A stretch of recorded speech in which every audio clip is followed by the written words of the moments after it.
Alright guys, what's up? Dead Wolf here with another one. This time bringing you the last video. I'm going to record for a little while. And then for a couple of days, I'm going to take a few days off. And hope you guys fucking subscribe and shit. And I hope you guys like the video. And I look forward to hearing from you guys later. Right now we're going to check out Top 10 Scary Barney Theories Part 2. This is the end of that series, and without further ado, we're going to get into it because it's only 8 minutes. What is up, you guys? Hope you're having an awesome day. I'm your host, Eamon Hassan, and welcome back to another video.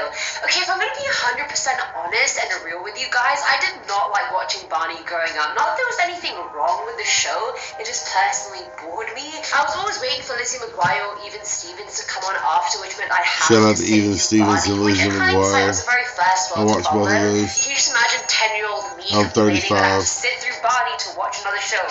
Lol. Anyway, you guys liked part 1 so much, so here I am with part 2. These are the top 10 scary Barney theories, part 2.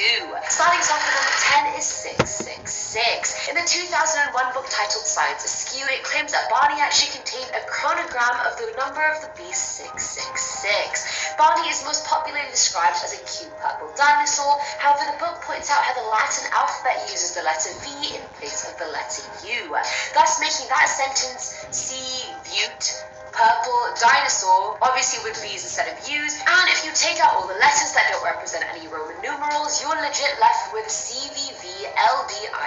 And those numerals are 100, 5, 550, 500, 1, and 5. And when you add all of them together, you get 666. So is Barney the beast the book of Revelation talks about and not the cute purple dinosaur people know and love? Possibly. I'm not ruling anything out, people. I'm just not going to do it. Coming in at number 9 is the reptilian conspiracy. The many conspiracy theorists believe that there is an alien reptilian race amongst humans, and those people are able to disguise themselves as humans, and that they've managed to get themselves to very important positions of power.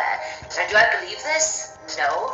Is it outlandish? Yes. Now, having said that, this theory claims that the US government is in touch with aliens that are reptilian in nature, and that they have corrupted people on Earth and are planning on taking over the world. These same people believe a show like Barney that shows reptiles in a positive light are just attempts by the government aliens to brainwash kids. Because, I mean, most humans don't like reptiles. I mean, a lot of them do, but a lot of them don't. And I mean, he is a T-Rex, so technically he's not even a reptile. And number 8, we have pedophilia. So this one is dark, but given that Barney is a dinosaur that plays with a lot of kids, it was bound to show up eventually. His songs are always to do with loving the kids and kissing the kids, and he's usually just the only adult around. So obviously some skeptics see Barney as more of a pedophilic character. He's millions of years old, he loves the kids. One could argue too much, and based off a theory in part 1, he could have kidnapped these kids. Why else do they rarely ever get to see their parents? He wants to be their one and only. Going on in the 7th slot is the bad influence. According to a user in a debate of whether or not Barney boycotted, the purple dinosaur is a menace and a bad influence. Minmax123 theorized that society has no idea how much harm the show has actually done. Barney and friends teach children that you can do potentially harmful things and get away with it. In various episodes, kids on the show have been caught stealing, lying, cheating, catching dangerous insects, and more. And obviously the impressionable audience of the show could easily think that doing that in real life is okay too. And I mean, they're not wrong. That is what the show is encouraging. Now, at number 6 is all rainbows and butterflies. Now, the show gained notoriety for being liked by any second grader you ask, and for its over-positive to the point of one-dimensional episodes. The show is unhealthy and doesn't educate kids properly, despite being marketed as an educational, optimistic show. According to Ted Gianolis, Barney doesn't teach kids how to deal with any sort of negative emotions or feelings. The show just flat-out denies the concept even exists. It doesn't recognize the existence of unpleasant realities. And I mean, yes, it does emphasize unconditional love, which is great. It also shows kids that society is one where everything has to be fixed at once, and that everyone is always happy, which is not true from any angle. We have people out here beating each other up for bread, people.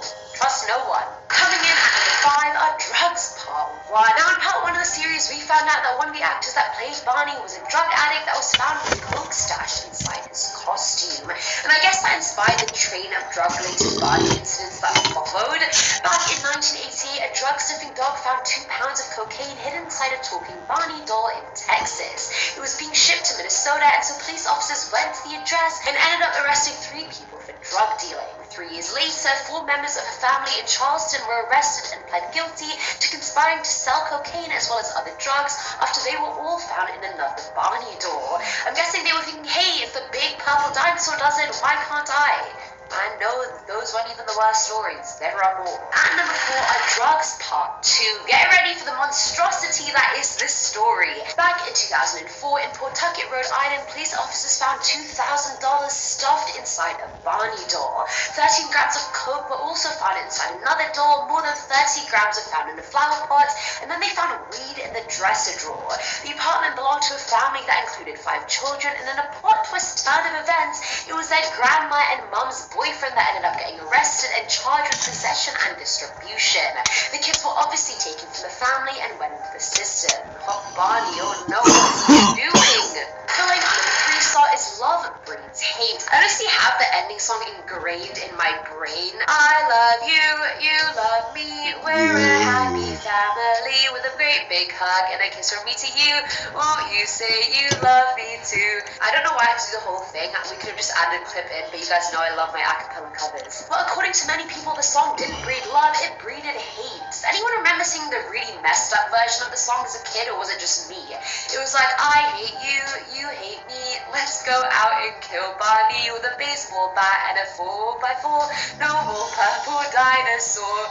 See, I personally only sung up until the kill Barney part. The kids that went past that were just psychopaths. They are psychopaths today. Now, number 2 is David Joyner part 1. Now, usually not many people care about who's behind the mask or costume in the situation, and normally I'd be like, fair enough, but however, this mask, it needs to come off. Mask off. Mask off. David Joyner played Barney for 10 years from 1991 to 2001. He claims that his family is full of people with psychic and clairvoyant abilities and that he had a dream about getting the role before he even auditioned. But that ability saved him and let him be Barney for a few more. According to David, he had to attend an event in Boston days before 9/11 happened. His flight got delayed, and so the airline gave him vouchers for his return trip, meaning he could decide which flight to go back on. He wanted to switch his flight from being on the 10th of September to being on the 11th, and the airline staff told him the United Airlines Flight 175 had open seating. With that information, he went to bed and woke up in the middle of the night with this feeling that a voice was speaking to him, telling him to keep his original flight. When the 11th did come around, David got a page from his manager telling him to turn his TV on. And when he did, he saw the second plane was about to crash into the Trade Center, and that was the United Airlines 175 flight. How eerie is that? And finally, at number 1 is David Joyner part 2. After he stopped being Barney, he became a tantra massage specialist and spiritual healer, which I mean is great, do you. David charges $350 for a 4-hour session, and weirdly enough, only accepts female clients and refers to them all as goddesses. Getting a bit creepy now. Then I found out the sessions aren't just tantra massages, they're tantra massages that end in happy endings to keep it PG. He also admitted that he refused to ever wear protection since that blocks the energy. Tantra experts say that sex isn't even a necessary part of the practice, it's only about connecting with others, yourself, and nature. So David, what are you even doing? And that is it for today's video, guys. I still don't like Barney. Do you guys like Barney still? I don't. Let me know what you guys thought in the comments below. As always, I'm your host, Eamon Hassan, and I'll catch you in the next one. Bye. Alright guys, well, that's the end of that one. Without further ado, we're going to hop up out of here, and we'll catch you guys in the next one. Remember to like, subscribe, hit the bell notifications, and leave a comment. Catch you guys in the next one. Have a good day, and peace out.